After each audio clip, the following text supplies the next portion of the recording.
สบายดีพี่น้องสบายดีFC มาวันนี้ลกเนี่ยพี่น้องลกหน้ายอดปีนี้งามพี่น้องหน้ายอดหน้าหวานไผเห็ดปีนี้งามเบิดตาสะออนยังวะเขาหน้ายอดหน้าหวานแน่ผู้แนมเห็นดินเลยพี่น้องต้นยอดนะห่างบัดใหญ่มากเพราะว่ากอใหญ่เบิ่งกอเนี่ยหญ้ากระไรพี่น้องแล้วมันลกหญ้าหน้าเบาแพงเองเบานิ้วมาซอยเบานิ้วเบาแสงพอเบาแพงพี่น้อง4 คนมานี่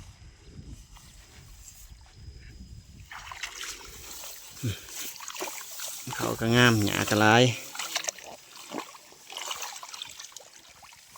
ปีนี้หักโบราณถอปีกายเนาะพี่น้องเนาะปีกายนี่โพดแห้งอะไรโพดว่าหญ้าปีกายนี่หญ้าอันหนวดปลาดุกนะร้ายแท้ๆปีนี้หญ้าหัวแดงพี่น้องปีกายนี่โพดโพ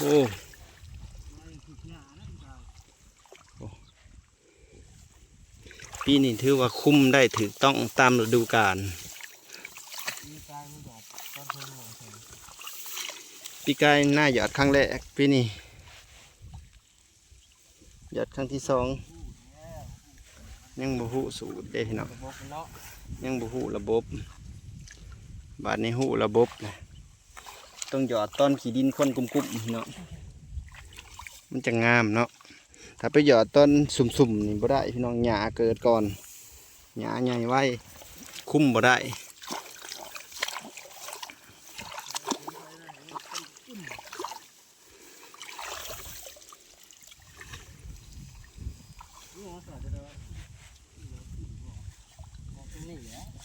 แล้วก็ดินไทยให้หน้าพริกนะ ไถหน้าไป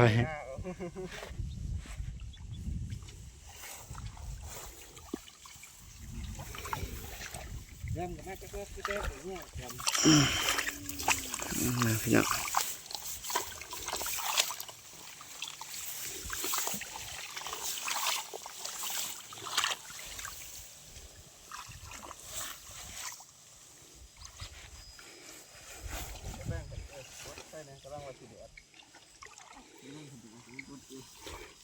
แดดแน่แหละตอนแรงนี่พี่น้องเอาปีนี้ขากล้ายยังมาสม่ำเสมอกันไปเลย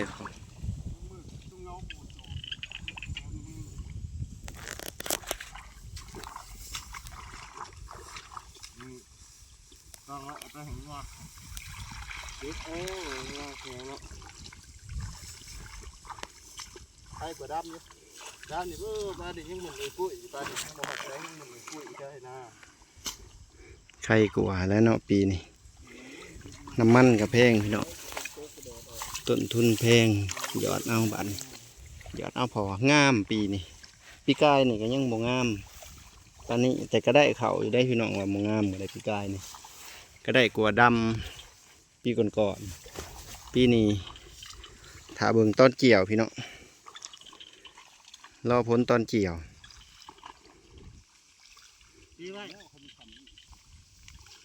แจ็คสิได้แจ็คสอบเนี่ยกันเนี่ยหัวแดง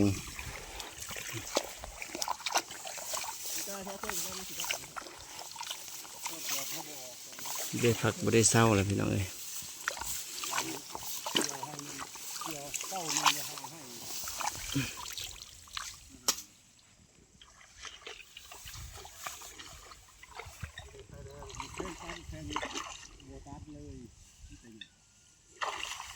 เนี่ยลายตัดกัดลำบากพี่น้องมัดก็ลำบากไปซีก็กินเขาเนี่ยขันหญ้าลายนี่สีก็บ่ได้ออกได้หญ้านะดำจุคุ่ม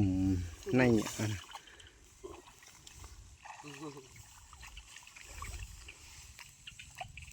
ดูเท่านี้เราเอาไปเบิดเปล่า เป็นการลกมื้อที่สองพี่น้องมื้อนี้ได้สมาชิกมาลกซอยลายบ่าวปกบ่าวนิ้วน้องเอ็มอามพี่น้องซอยบ่าวแพงลกหยาหมกขอบใจเบิดสุคนบ่าวแสงบ่าวแพง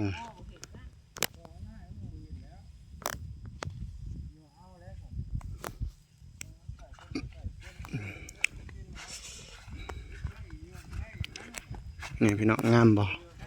เข้าหน้ายอดปีนี่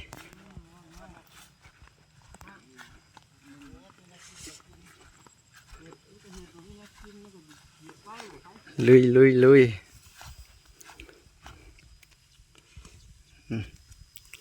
กันลุกไปคนละหนาบ่าวปกพี่น้องฮักกับมาแต่ สบายดีพี่น้อง เวียงจันทน์นี่พี่น้องมาแต่สวรรค์บ่นี่นะปกนี่บ่เห็นตินะพี่ กายได้นี่เนาะ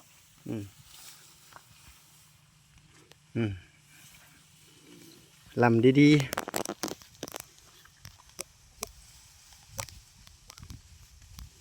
มาพี่น้องลูกหญ้านำกันคือบ่ลก บูแมน บ่แม่นตินอุ้ยบ่แม่นโอ้ยพี่น้องตาบ่แพงบ่ดีแล้วคะแนนนี่เบิ่งดีๆต้องแนมไปแต่ไกล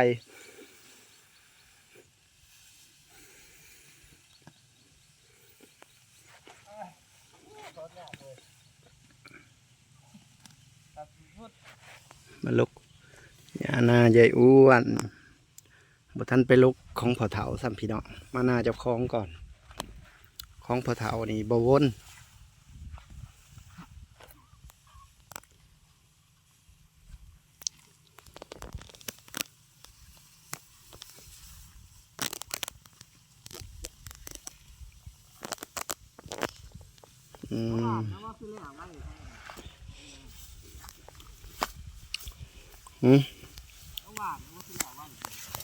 หวาน ยอดในกัวดำ ข้าวนายอดงามพี่น้องมึงเนี่ยแถมประหยัดเวลาประหยัดน้ำมันนี่เนาะ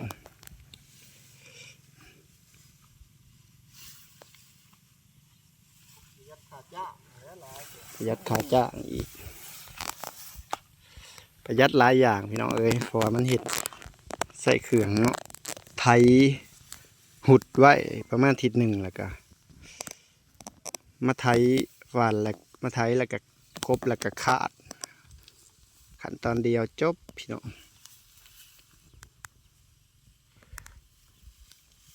พี่น้องมาหอนี่ขอจบคลิปกันเลยพี่น้องเด้อลงลกหญ้าก่อนฝากกดไลค์กดแชร์กดติดตามให้นี่สบายดีพี่น้อง